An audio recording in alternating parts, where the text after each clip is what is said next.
In today's video, we are going to do something that most collectors don't do. We're going to open up some Star Wars vintage collection figures. So if you didn't see the recent video that I did, we went to Smith's toy store and we picked up a couple of Star Wars vintage collection figures for £5 each.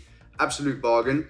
I also grabbed this Mando one from Zabby when they were having a 15% off all Hasbro figures, except for the new releases, obviously. But I thought, why not just make a little video and open them all up and have a little look at them up close. And allow me to let you in on a little secret. The real reason for this video is I haven't filmed any 3.75 inch figures before, so I'm not sure how this is going to work out. So before I go into actually reviewing a bunch of other vintage collection figures that I have, I thought let's open up some older ones, some cheap ones, and see what happens, right? But before we do that, one question I got when I posted pictures of these and I posted the video of the Smith's toy hunt was, do these clearance £5 stickers come off? So let's try and find out if they're easy to peel or if they're going to ruin your card back completely. Difficult to get started, and I'm definitely putting my fingernail into the card. But okay, once you get it off, look at that. Look at this. Are you ready? Are you ready? Look at, oh yes, yes. So they do actually come off really easily, and if you did want to actually keep the card and you were a bit more careful than I was, you could probably get it off without any damage at all. Let's do it again, let's do it again. It's so satisfying. Oh yes, look at that, absolutely beautiful. So yeah, they come off really easily. So if you do find these out there cheap, there's nothing to worry about. They work out at a really good price. So let's do the thing that not many people do, and let's really annoyingly, for the mint on card collectors, rip them open. And rip this one open, and rip this one open. How does this make you feel, mint on card people? Do you like that? Do you like that? They're so much more transportable now. You can like put them in your pocket and take them wherever you want. How much better, right? You haven't got to worry about bending the card back. Just sell them like this, I'm fine with it. I joke, of course, I do understand the appreciation of the card back, but I'm opening them. I'm not gonna try and save the card back. I just am not. So let me get these out of the little blisters and actually take a look at them up close. So let's go down there now. So I'm sitting here trying to record this. You can see I've got this far and the goddamn dog next door decides it wants to start barking. Can you hear that? How goddamn annoying. How absolutely ridiculously annoying. Another thing that I have to say was annoying was trying to get those stupid little weapons out of the vintage collection card packs. I now completely understand why nobody opens them, because they are blatantly designed to be kept mint on card. And I've lost Mando's jetpack already. No, I haven't. Here it is. Anyway, there are the figures. You can see them in front of me. They look really cool. They're really, really tiny. They're really hard to get footage of. Newfound appreciation for the Boss Bounty channel, because they are really small and close. But let's take a little bit of a closer look at each one.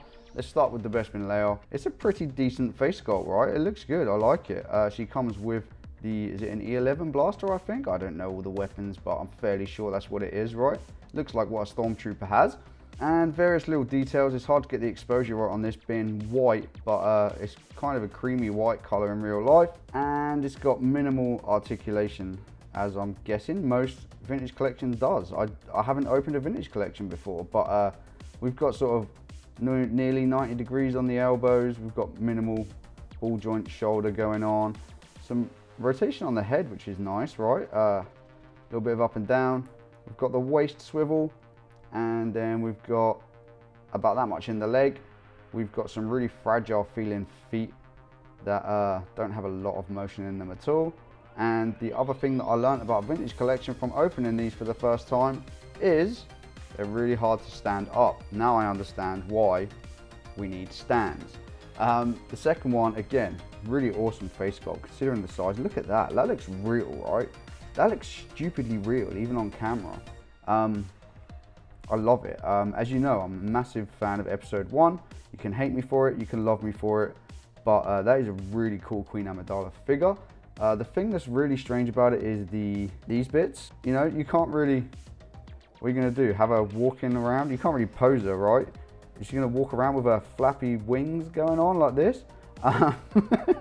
Maybe not, right? It's very strange, but it is a super cool looking figure. It looks really nice, but you're gonna have to pose her with her hands by her sides, otherwise it just looks silly. And she does come with this like super old school blaster as well. This is all a big solid piece of plastic. The legs in there, difficult to see, but they're not articulated at all. The only motion we've really got is a bit of motion here, and we've got the arms, which are pointless because you can't move them anyway.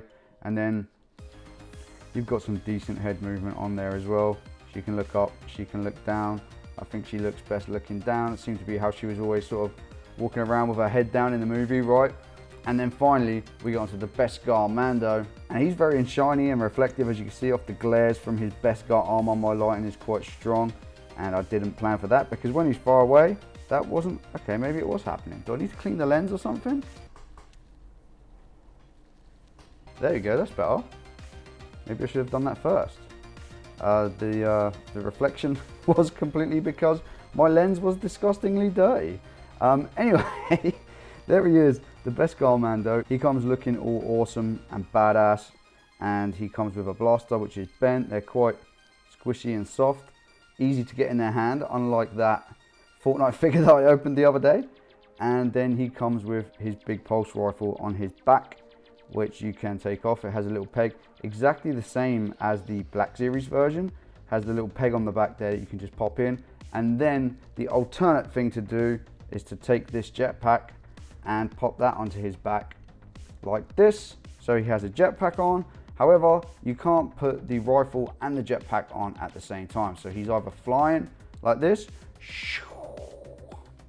or he's walking around. If I can get it in again, it's really awkward. Not as awkward as the my Black Series one falls off all the time. Or he could be walking around with his pulse rifle on his back like this.